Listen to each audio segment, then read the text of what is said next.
to go live on YouTube. Hey there, students. Tom Richey here, and it looks like the College Board has released the DBQ for 2021, the APUSH DBQ for 2021, the paper pencil version. Now, they kind of did us dirty. They went into the post-World War II, kind of threw you out there. It was that first group that I thought surely the College Board is not going to get this group that's taking the exam first. Surely they're going to have the decency not to go that far out, but they did. So, just never be surprised with anything the College Board does. Okay, hey there, Christy and Carlin. We got a few of you here watching live. So what we're going to do, we've got links to all of these documents. I have a link to the free response questions that have just been released by the College Board. I also have a link to the Google document that I'm using. Those of you watching on YouTube, y'all are able to get into the Google document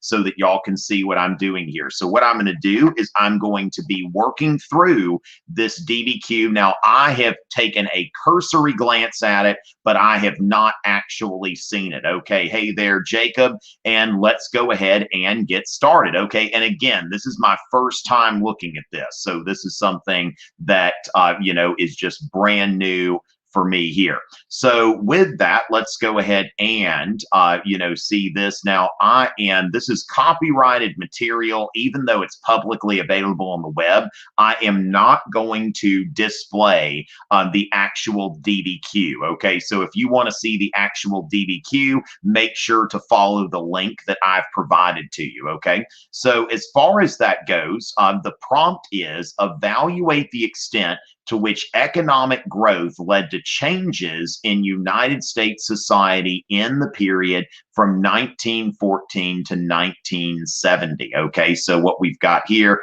evaluate the extent to which economic growth, okay, so led to changes in United States society.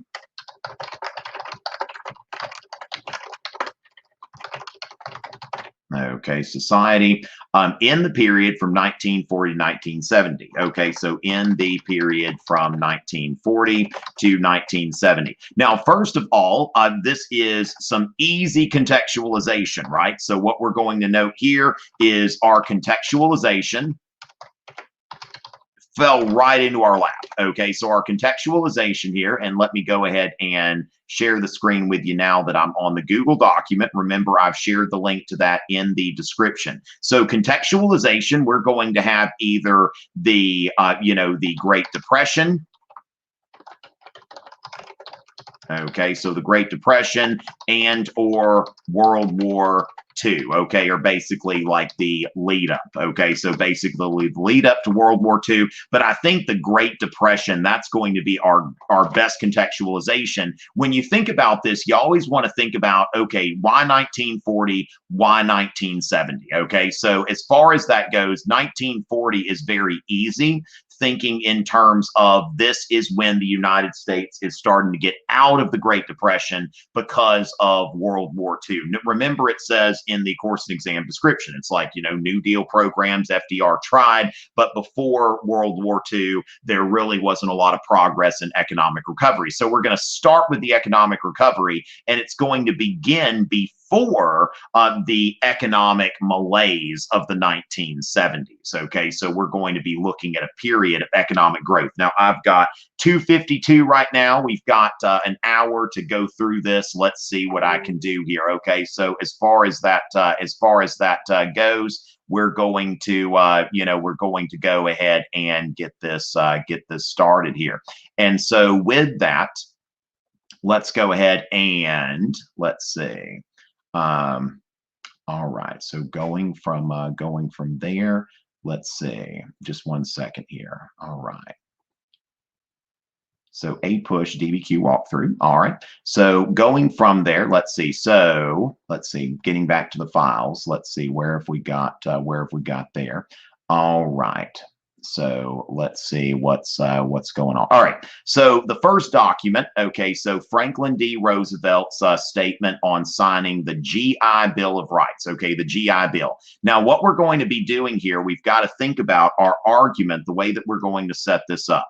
Okay, the way that we're going to set up our argument is that it's going to be on the, let's see, so we've got to think in terms of setting this up in terms of, to a great extent, okay, to a great extent, and to a lesser extent, possibly, okay? But then we've got to think about, like, what are some ways in which we see the impact, okay? The other thing is, if y'all are over here in the Google document with me, I'm also looking at the impact, okay? So let's go ahead and take a look here.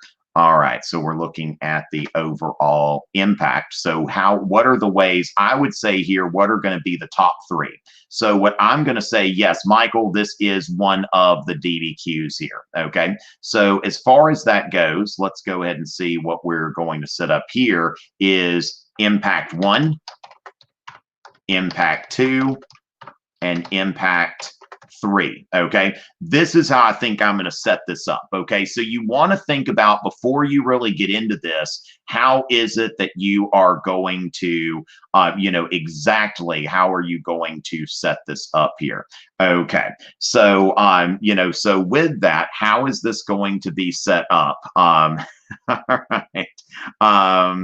All right, so with that, going into this screen sharing here, we are going to impact 1, impact 2, impact 3.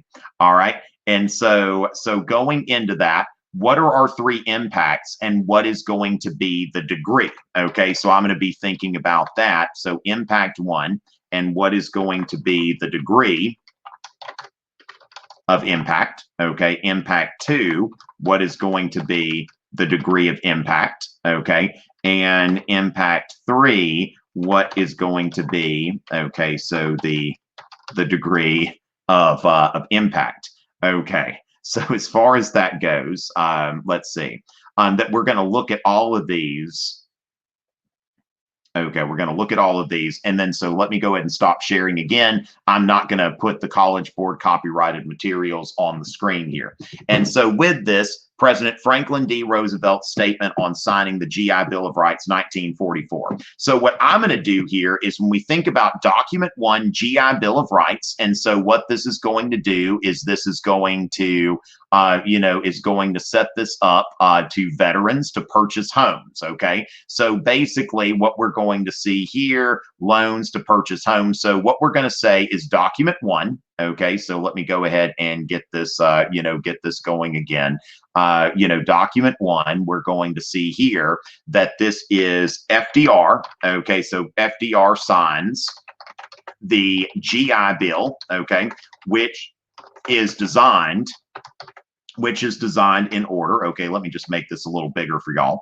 Okay, so the GI Bill, which is designed to provide World War II veterans, okay, with with assistance attending college and and buying homes. Okay, so that's the purpose of the GI Bill. Now, I knew, this, we should know about this already, but the argument supported here, this is where we have to kind of put this into a broader context. So I'm going to think the expansion of the welfare state. Okay, I'm going to think in terms of that is one thing that we're going to see here. And this is also going to tie in as we go into the 1960s with Lyndon B. Johnson. What I'm going to think about is, what is this economic prosperity doing? Expansion of the welfare state. So I'm going to note that, and then we'll note here, possibly go into New Deal programs, okay, New Deal programs, such as Social Security and stuff like that, so we could see this is a continuation of New Deal programs, such as Social Security and stuff and that sort of thing. Okay, so a continuation of New Deal programs such as Social Security. And so going from there, that would be, of course, historical context. Okay, that would be historical context for this document. Now, note, we're not going to mention the New Deal program. Maybe with that, we'll go ahead and note the Great Depression, but maybe not double dip into the New Deal. So going from there, we're going to think about document 2. Now, document 2, and we'll go ahead and take that off there. Remember that I've got this file linked in the description. Y'all all have access to this document. I'm just not going to put the materials up here.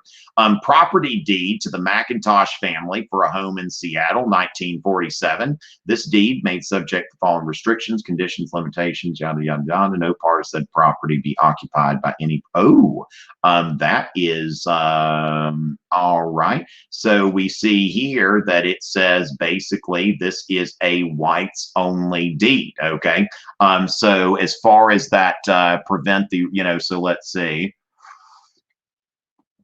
Okay, now this is 1947, so we're going to have to heavily contextualize this, okay? Because 1947, we see here that there's going to be like basically a whites-only deed, okay? So basically what we're going to see here is for document 2, this is a whites-only property deed, okay? So, so a whites-only property deed, from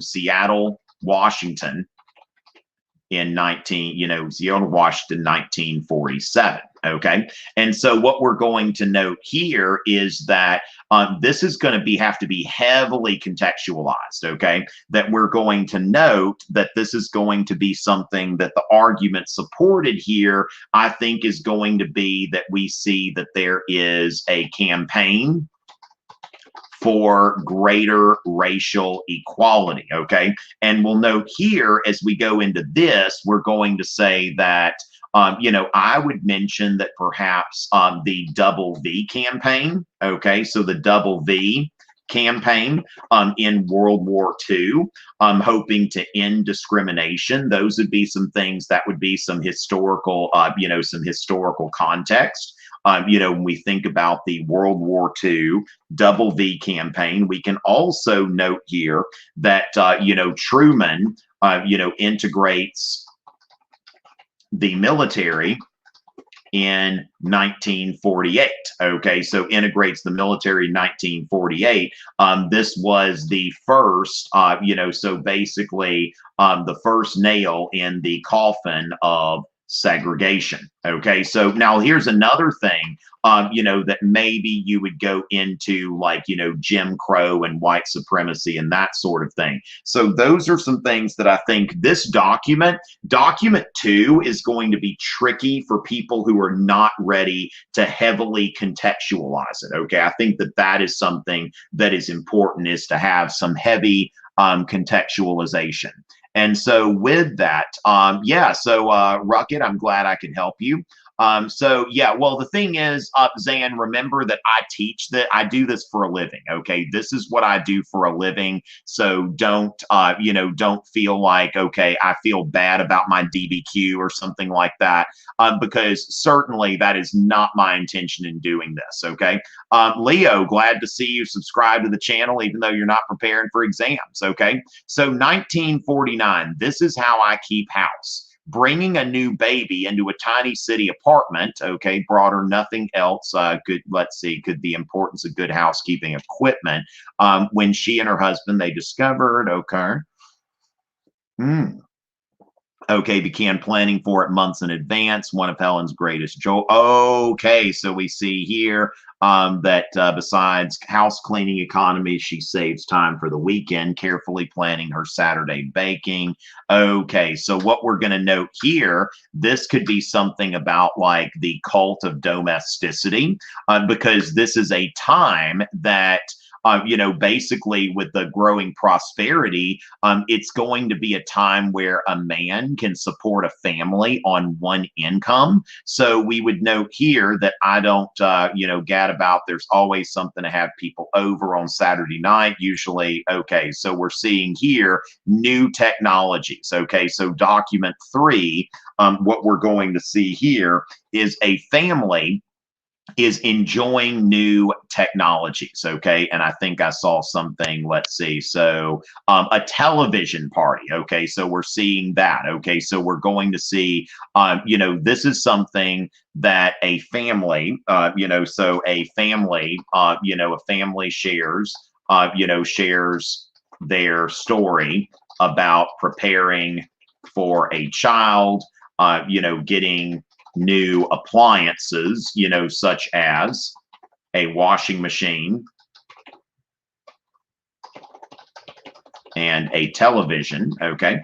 So what we're seeing there, getting new appliances and having, people over at their suburban home. And I could see a couple arguments being supported here. This could be something about new technologies. Okay. So new technologies, consumerism, and also the cult of domesticity. Okay, so we could see something about that. Now, also, I'm going to add some of this stuff is like outside evidence that I think of. I really need to add like something like this, that this could be like outside evidence that we're thinking about as well when you see me do it. So especially those of you taking the digital exam, that you're going to be taking the digital exam, you want to have a sheet that you've got something like this where you're writing some things about the document, making a record. There is an annotation tool. But when we're talking about an annotation tool, these are things that when we're thinking about these annotation tools, this is something, it's not that good. Okay, so it's not that good. So the annotation tool is not that good. And so with this, let's see. Going into this, so I would say here, the new technologies, of course, we've seen the television, but we're starting to see things like, two automobiles and stuff like that, so then we could also note with the cult of domesticity, I'm going to note the feminine mystique. Okay. Mystique. So that's what we're looking at in terms of the, about 1963. Okay. The Feminine Mystique was published in 1963, which is kind of an attack on the whole cult of domesticity. Now, that is some possible outside evidence. Okay. So that's something we want to think about there. The Feminine Mystique could be some possible outside evidence. And so going from there, now we're seeing a lot of stuff here that is setting up. You can really go into like civil rights, women's rights, and that sort of thing. So an automobile advertisement. Now here, this is where I go into the buddy system. Okay, and we're talking about the buddy system. How can we find multiple documents that I can use to make an argument together? So what we're seeing here is that, we see here increased consumerism, and we see here there's a car for your future. So this is where we're seeing 2-car families. Okay, so that's something that is becoming, so document 4, is an advertisement specifically. Okay, so what we're thinking about with document 4 is this is an advertisement specifically for having, so this is specifically aimed at 2-car. So basically an advertisement that is, aimed at making, getting families to purchase a second car. Now, remember, this is where we could compare the 1920s and the 1950s, because the 1920s, now this would be consumerism, okay, consumerism and technology. So we would note here that a second car, we could note, compare to 1920s, where that was where you're getting your first automobile. That would be historical context. Also, the purpose. Okay, this is easy here. Okay, so to get families to buy a second car. Okay, so this is the purpose. Okay, and this is wide open. Remember, purpose is always going to be your best fallback. Okay, so getting families to buy a second car. That is something that is the aim of this advertisement. So we see that document 3 and document 4, I'm going to note here, I'm going to say that we're going to pair this, okay, so group with document 3, okay? So I'm going to group document 4 and document 3 together. They are buddies, okay? So, and I can even put something like here, you know, group with, you know, buddy, you know, so basically, you know, document 3. Okay, that's a buddy. So this is what I call the buddy system, like getting two of these documents together that I can use to tell the same story. I'm going to put them together. We've got a buddy. Okay, so now let's go on to document 5. Okay, so going on to going on to document 5, and so let's see what we've got there with document 5. So there, William H. White Jr., the Organization Man, 1956. This book is about the organization men. Organization men are not the workers, nor are they the white-collar people. These are people only, you know, these people only work for the organization. The ones I'm talking about belong to it as well. They are the ones of our middle class who have left home spiritually as well as physically to take vows of organization life, and they who are the mind and soul of our great self-perpetuating institutions. They are all, as they so often put it, in the same boat. Listen to them talk to each other. Okay, listen and talk to each other over the front lawns. Okay, so listen and talk to each other over the front lawns of their suburbia, and you cannot help but be struck by how well they grasp the common denominators that bind them. They walk, you know, so they arrive about it. To be sure, they talk of the treadmill, rat race, inability to control one's direction, but they have no great sense of plight between themselves and the organization. They believe they see an ultimate harmony. Okay, so what we can talk about here, I think this would kind of contextualize. I'm thinking that I would tell the same story with documents 3, 4, and 5. That, you know, when we're thinking about that, these are people who have like steady jobs. Okay, so, you know, when we're thinking about this, when it says here that they are, you know, they talk. Okay, so they talk about this in their front lawns. Okay, so we can see here now. That's another thing to note is the growth of suburbia. You know, so we can get into that as well. So documents 3, 4, and 5 are all kind of getting into this like middle class expansion suburbia life. You know, so basically, you know, people, so this is something where people belong to an organization. Okay, so workers, you know, so basically white collar workers. Okay, workers increasingly find themselves. Now, this is the most bizarre one I've seen. Okay, I would think if I always try to use all 7, but if I were going to go with the 4 document format, I would not use this one. Okay, this would be on my strike list. Okay, that strike, you know, if you are only using 4 docs. Okay, so basically, if you're only thinking about using 4 documents, I would strike it. Now, if you're using all 7, because this one's really, but white collar workers increasingly find themselves, working for an organization. Okay, and what we would note here is that this is like steady jobs. You know, basically steady, corporate career. You know, corporate ladder. Okay, corporate ladder kind of jobs. Okay, so with this, there is a reference to people talking on the front lawns in suburbia. Okay, so what we could get into here, this is getting into, middle class lifestyles.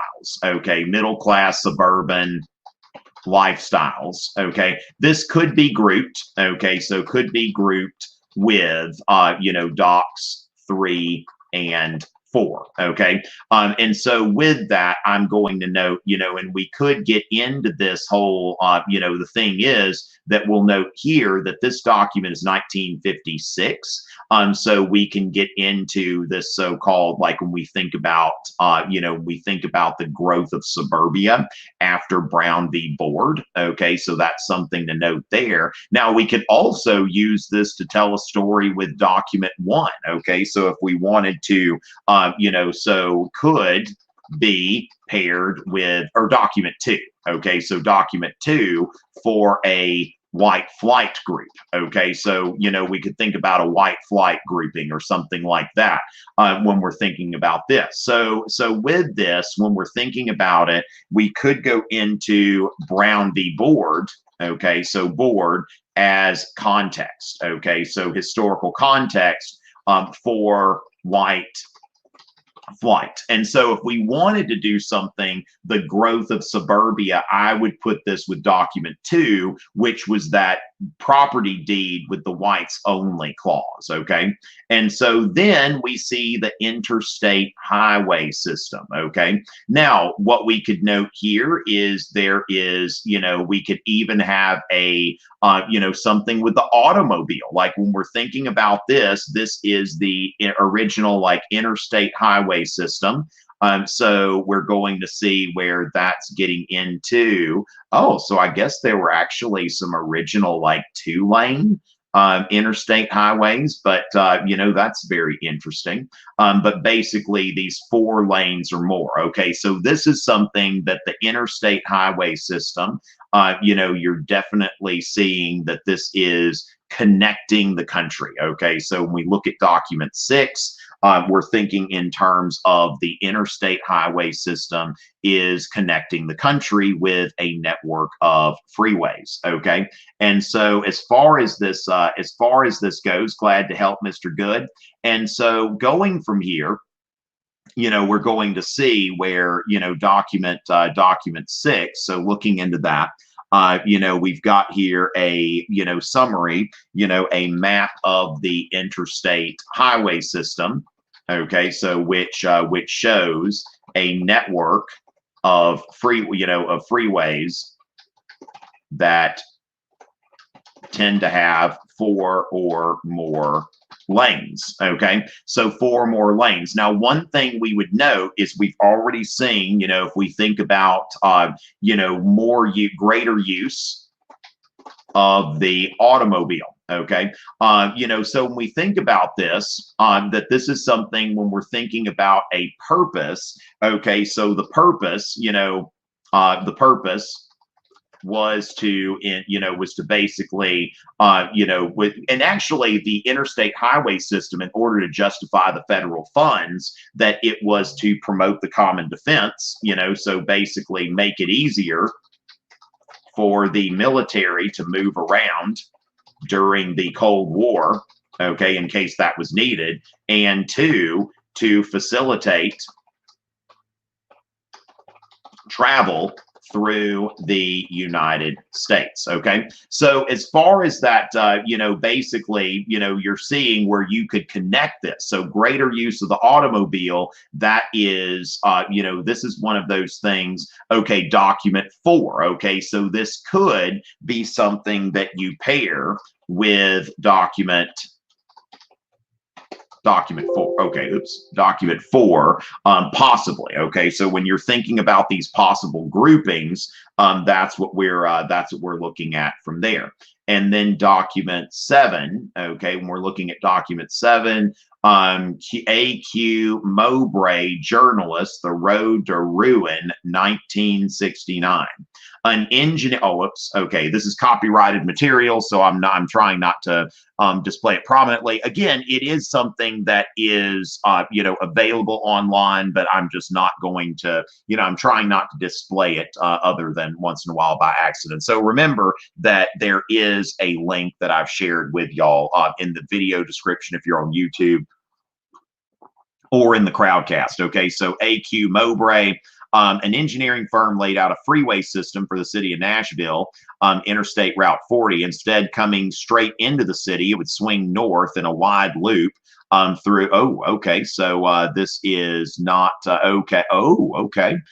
So with this, he is okay. So this is wiping out Black communities and Black owned businesses. Okay. And so what we're seeing here is that, let's see, by the creation of land of 50 dead end streets along the course of the expressway. So this is something very interesting. That this is going through, like basically the, so this is going to wipe out some of the Black neighborhoods here. So this is something that is interesting here in terms of, now I'm wondering if we could tie this into, this one's very what were y'all thinking, those of you that took this on Friday? This is a this is something that's kind of this is a tough one. I don't know where exactly to put that in. Now, one thing that we could do here, okay, I think that maybe putting this with document 2, okay, so pair with document 2 in order to show, insignificant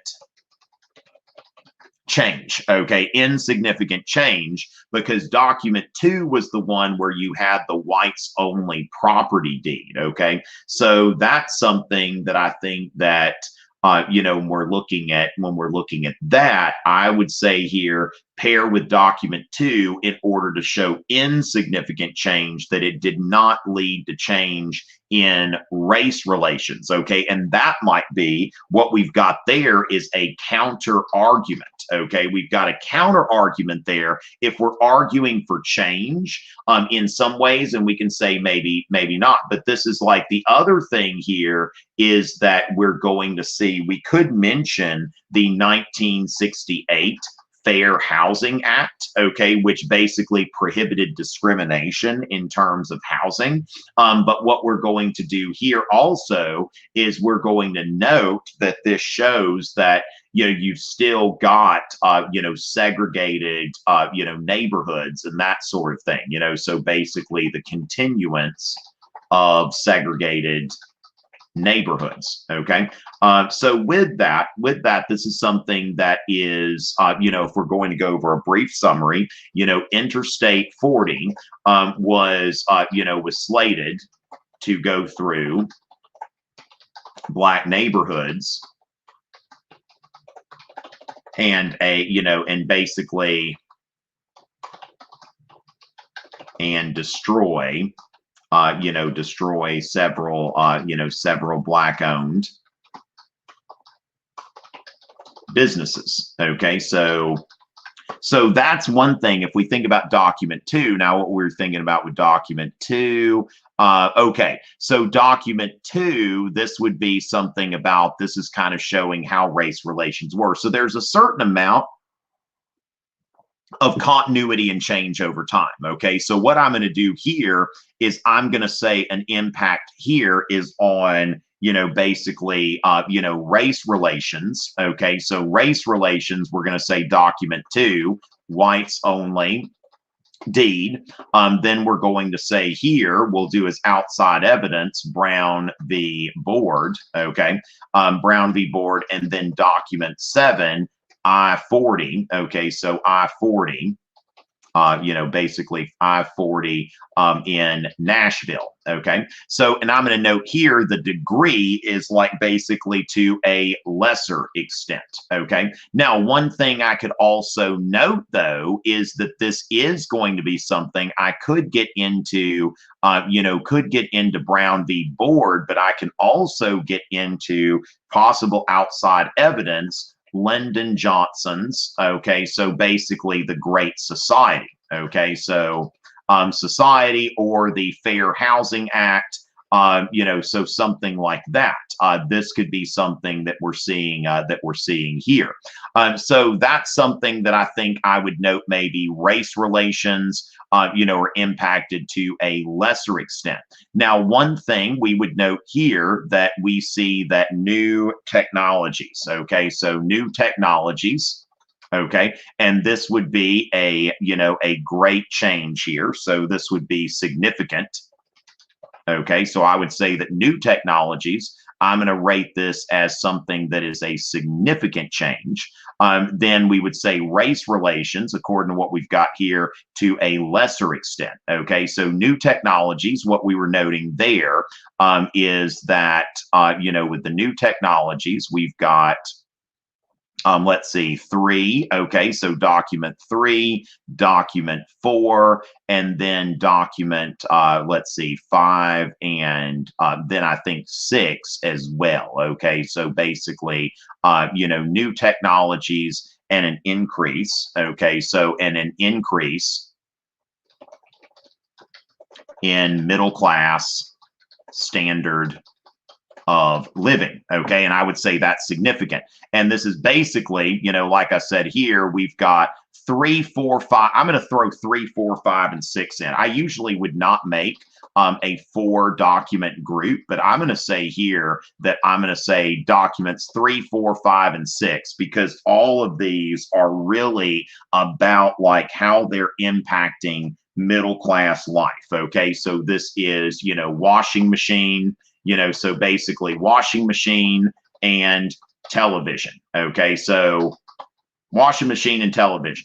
And then document 4, that is, I believe that was the advertisement for the second car. Okay, so, and what I'm going to do here is I'm going to note here, so this is the second car ad. Then there is the organization man. Okay, so we see here that the so-called organization man. We're thinking about that. And then document 6, interstate highway system. Okay, so highway system. And I think that I like this organization man. This is going to go into, and actually, you know what?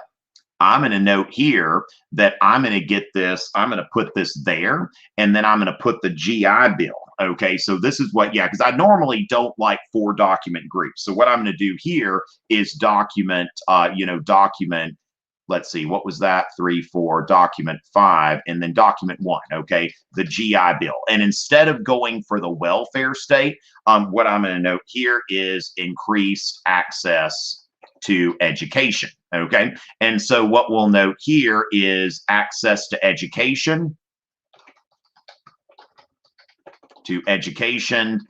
and white collar employment. Okay, so we're going to note here that that would be another significant change. Okay, so with that, we see here where we've got significant, and a lesser extent. Okay, so this is going to be set up as a CCOT. Okay, so we're going to be setting this up as a continuity and change over time, and then to a lesser extent here. So if I'm going for a complex understanding thesis, what I'm going to do here is I'm going to say, okay, so basically, and look at my prompt again before I get into this. So evaluate the extent to which economic growth led to changes in United States society. Now note here, society, okay, that's important there, from 1940 to 1970. Okay, so what I'm going to note here is that so I'm going to note here that greater prosperity, remember so economic growth. Okay, so economic growth following during and after World War II led to very significant changes. Okay, changes in in American society, especially in terms of new technologies. Okay, so basically in terms of the new technologies, let's see, access to education and white collar employment, employment, so along with new technologies that increased the middle class standard of living. Okay. And so what we're going to note there is that these are significant changes, however, race relations, so basically social, social relations between races remain strained throughout the period. Okay. So as far as that goes, we can note here, that's another thing, so that, Truman, so basically Truman integrates military. Okay. So as far as that goes, social relations remain strained throughout the period, due to continued, I would note here, so the period in spite, okay, so in spite of efforts by the government to promote greater racial equality. Okay, so that is what I'm looking at here, and I've got 3 paragraphs, and then I'm going to go back and I'm going to do my contextualization last. Now note here, I spent a lot of time setting this up, but because I've spent so much time on the setup, this thing is practically going to write itself. Okay, so that's what we're looking at, here. And so with this, so with this, I'm going to note here that I've noted first access to education. Okay, so greater, so basically what we're going to note here, and this was my thesis statement.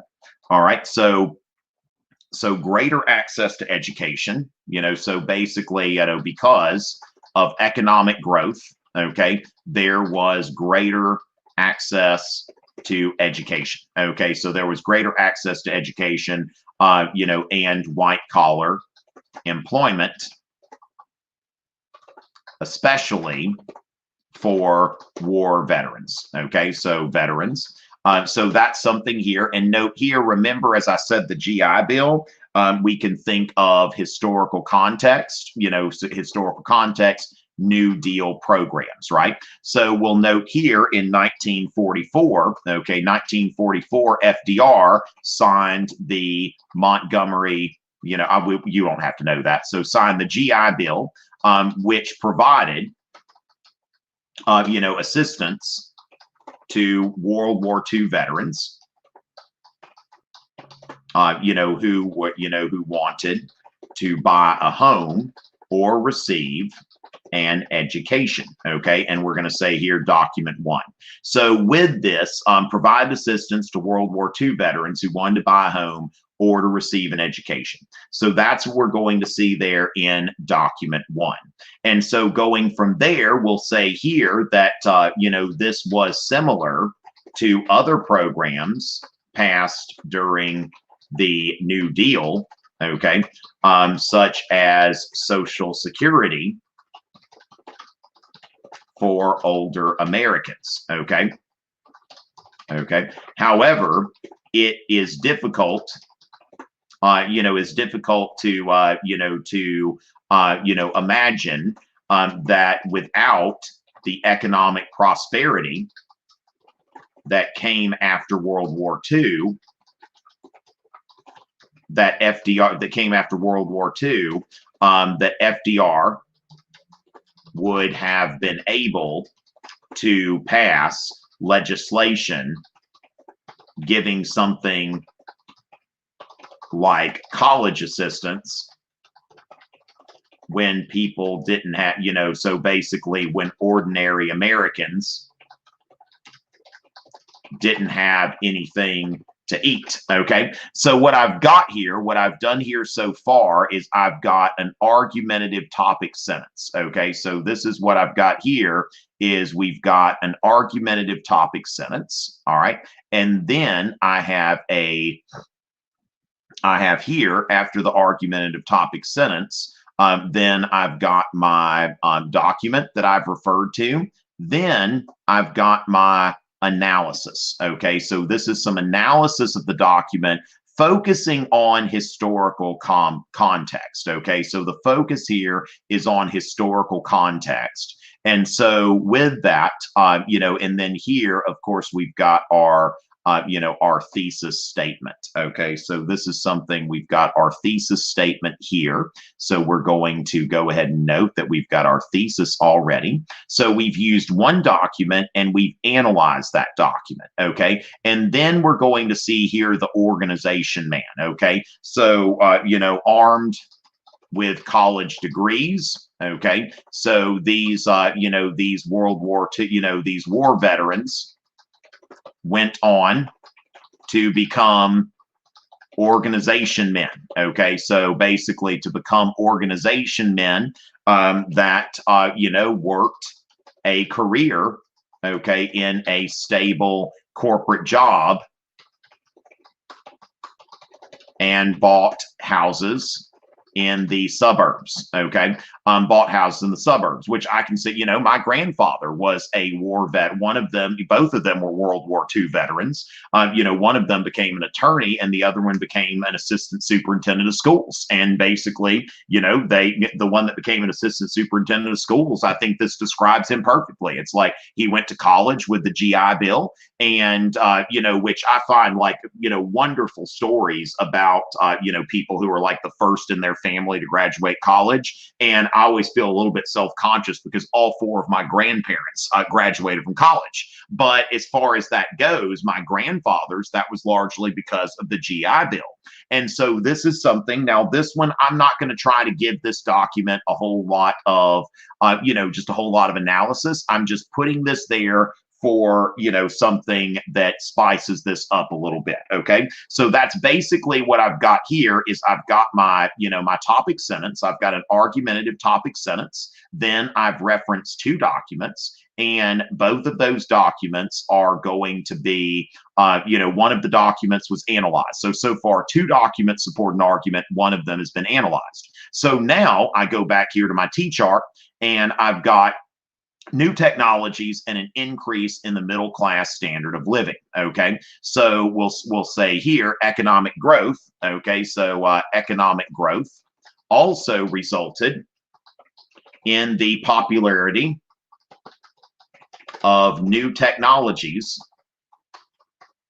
Okay, so which were affordable and affordable for the middle class. Okay, and increased the middle class standard of living. Okay, so we're going to note that. Now, again, that is my topic sentence, that everything in this paragraph is going to serve this topic sentence. And notice I've still got like 20 minutes left. Okay, I spent some time, I invested in the setup, and now this thing is ready to write itself. And if I'm taking a digital exam, I can do something like that, now I would probably write this down if I were taking the digital exam, but I'm just going to have this here where I can look at it. Okay, so the way that I'm going to be looking at this is, that they've got a washing machine and a television. Okay, and then I'll go back and look at the actual document real quick again.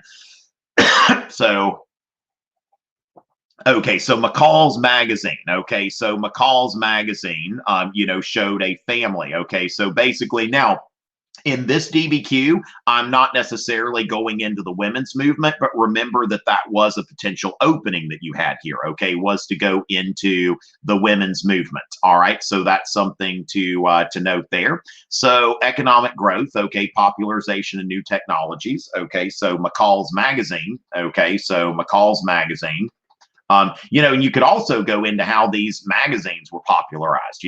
McCall's magazine mentions a couple, who, are enjoying the prosperity. Okay, so prosperity of the, of the post-war period. Okay, the post-war period, by purchasing a washing machine and a television. Okay, so television. So we're going to note that is document 3, and so from there we might think about that this is this is something here. I can offer some historical context. Okay, so I'm going to offer some historical context there, and I'm going to note that because because the economy was growing, so middle class men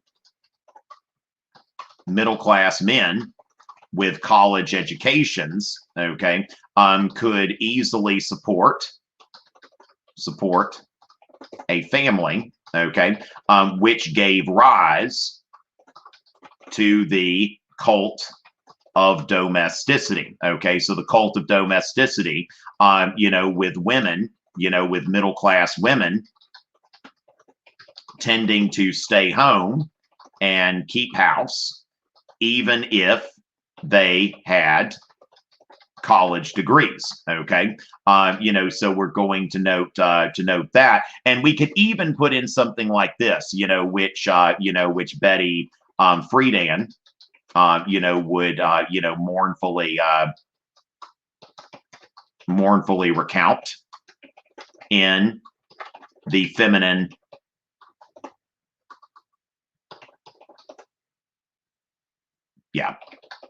mystique, okay, in the 1960s. Okay, so I could say something like that. So with this, we're using the document. Okay, so we've got another document that we're using here, and we're going to bring that in. Okay, so we've got we've got this document that's being used, and then we are giving this some additional context as well. Okay, so we're giving this some additional historical context for that document. I know some of y'all like that shade of purple. And so with that, then we're going to see here that an advertisement, okay, so a magazine advertisement, magazine advertisement, for a convertible, okay, so urged families to buy a second car. Okay, so to buy a second car, which further indicates the level of prosperity and technological development in the 1950s. Okay, so we're going to note here that is document 4. Okay, and we'll note this, that this could be compared with the 1920s, when middle class families tended to buy their first automobile. Okay, so automobile. So the two-car standard. Okay, so standard for the middle class shows, the effects of economic growth. Okay, so we're noting there that I'm going to say, now we've used document 4. All right, and so we see here that document 4, and let's see, so then we have gotten here that we are elaborating on this and comparing this to the 1920s, giving some historical context there. Remember, there are often going to be comparisons between the 1920s and the 1950s. And then finally, document 6, okay, so these two-car families, so these new two-car families enjoyed taking road trips, okay, road trips along the new freeways built by the federal government. Okay, so by the federal government, new freeways built by the federal government as the interstate highway system. Okay, or actually, was that what? Yeah, the interstate highway system. Yeah, so we've got that. So a map indicates that most of the, nearly all, okay, so I'm making a specific reference, nearly all of these interstate highways, okay, so let's see, had 4 or more lanes, okay, to accommodate, a lot of interstate traffic. Okay. And so we'll note here that that was document 6. Now, if we really wanted to go on overkill here, we could talk about how that, because remember, you can do contextualization at the beginning of your essay, or you can contextualize things throughout your essay and probably earn the point. Oops. All right. So I got a little bit too trigger happy with the purple there. That is a document reference. Okay. So with that, if I wanted to, I could go into the Cold War, right? So that's something, but that doesn't necessarily expand my argument here.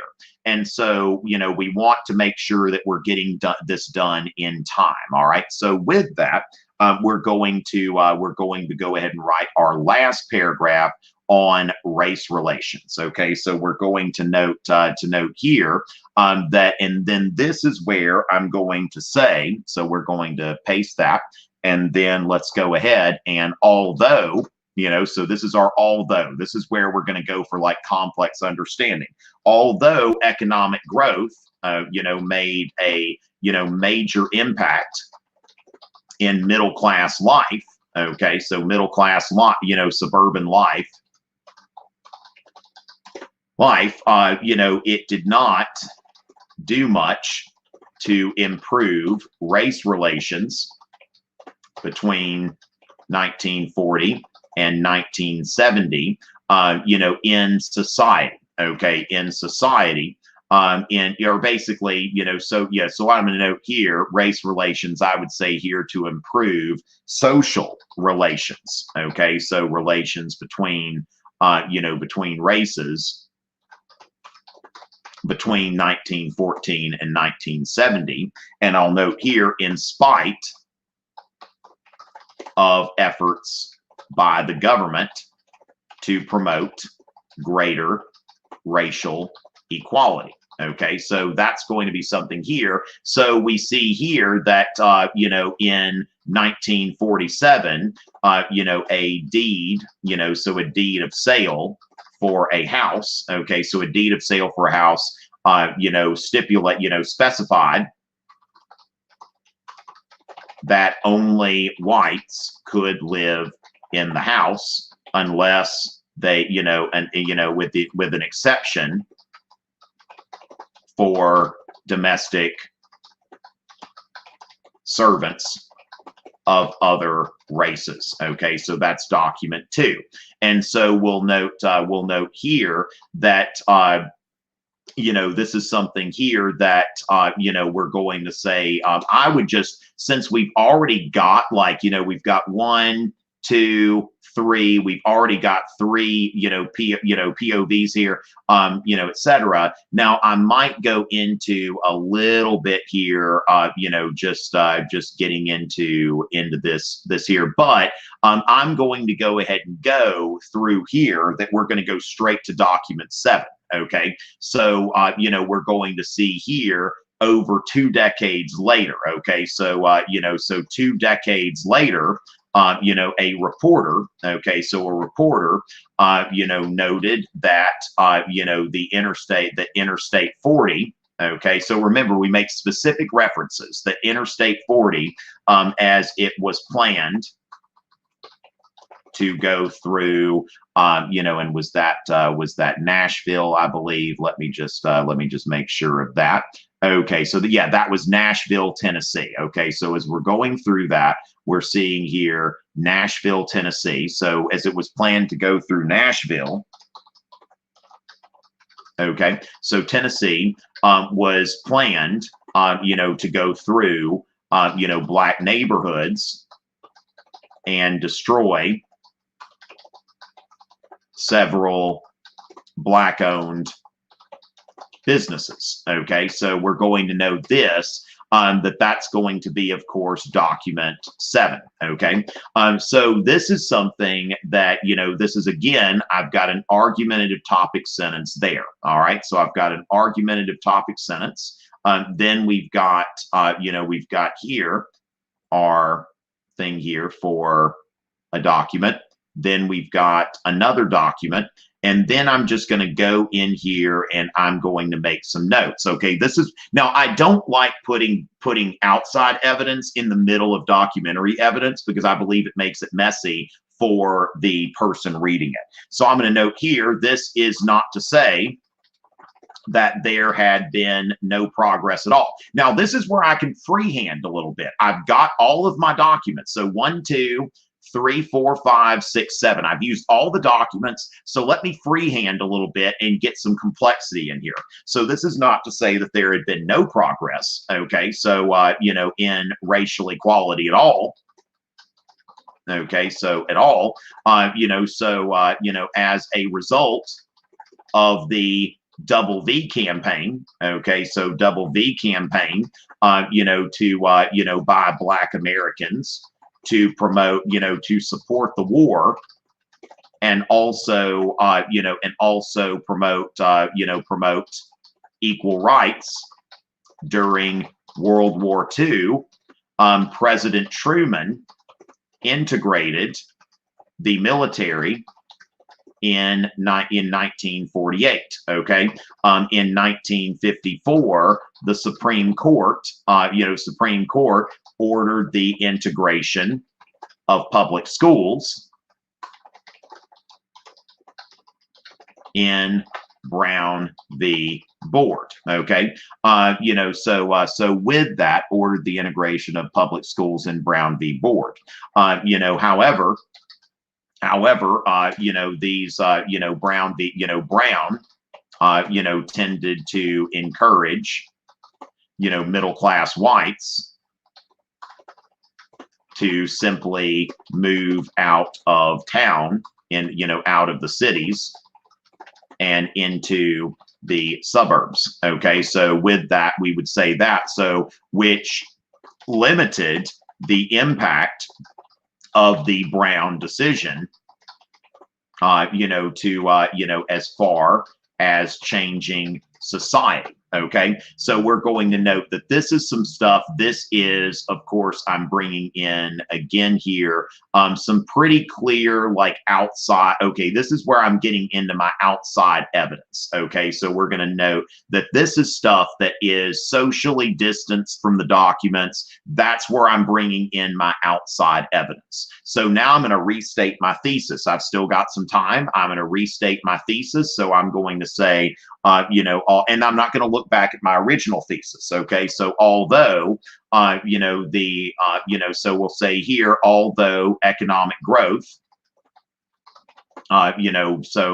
economic growth between 1940 and 1970, resulted in, significant changes in middle class lifestyles, okay, in terms of access to education, white collar employment, and a high standard of living with access to the latest technologies. It was very limited in its impact on, on race, so basically on, social relations between Americans of different races. Okay, and with that, I am restating my thesis. All right, so I'm restating my thesis, and then I'm going to go back up here and I'm going to do contextualization. Okay, so in 1929, okay, so we're going to note here, in 1929, the stock market crashed and sent the United States into the Great Depression. Okay, so although FDR promised assistance with his, promised a way out with the New Deal, his New Deal programs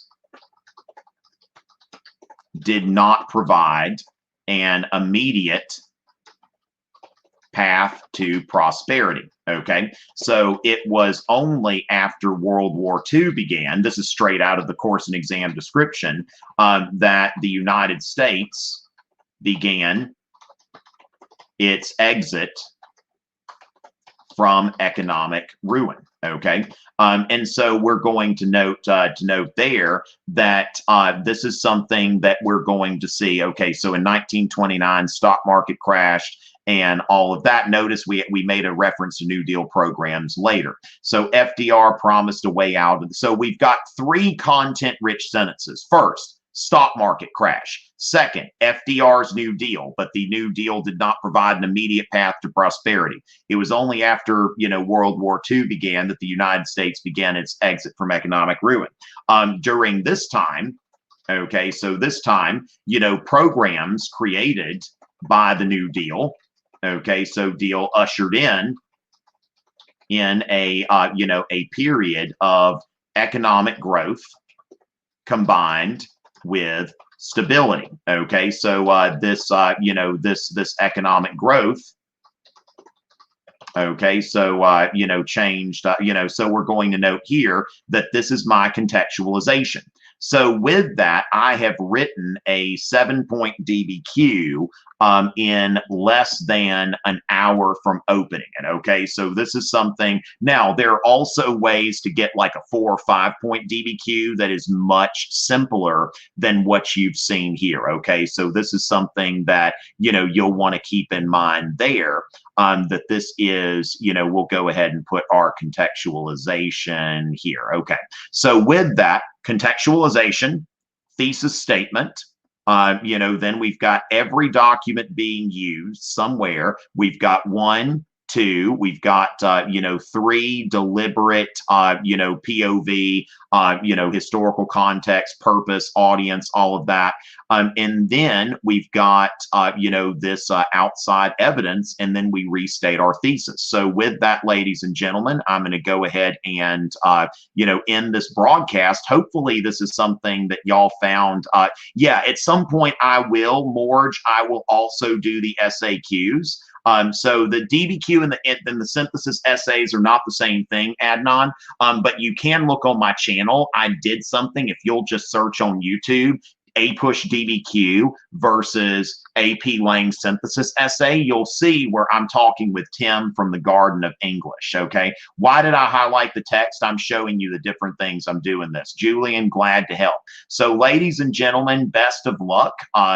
This is one of those things that what you've got here. Oh, and Beth, all right. So thank you so much. Great to see Beth here. And so, ladies and gentlemen, again, thank y'all for your support. And notice, this was about an hour and 6 minutes. First part of which I was introducing it. So there you go. And best of luck to y'all who are taking your exams on May 19th. Always a pleasure.